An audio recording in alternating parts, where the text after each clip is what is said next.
So, August the 23rd, 1939, and Sir Neville Henderson, who is the British ambassador to Germany, has had a meeting with Hitler. He's trying to talk some sense into him.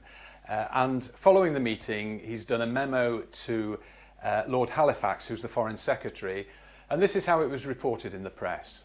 I had derived the impression that the atmosphere was likely to be most unfriendly, and that the probability was that the interview would be exceedingly brief. But during the whole of this first conversation, Herr Hitler was excitable and uncompromising. He made no long speeches, but his language was violent and exaggerated. He said he was receiving hundreds of telegrams daily from his persecuted compatriots. He would stand it no longer. I interrupted by remarking that whilst I did not wish to try to deny that persecutions occurred, the German press accounts were highly exaggerated. He had mentioned the castration of Germans. I happened to be aware of one such case, but the German in question was a sex maniac who had been treated as he deserved. Hitler's retort was that there had not been one case, but 6.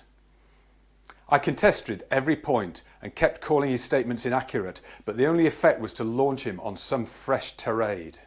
So soon after this meeting, Sir Neville Henderson met with Hitler again, and this time he says, "I spoke of the tragedy of war and of his immense responsibility, but his answer was that it would be all England's fault."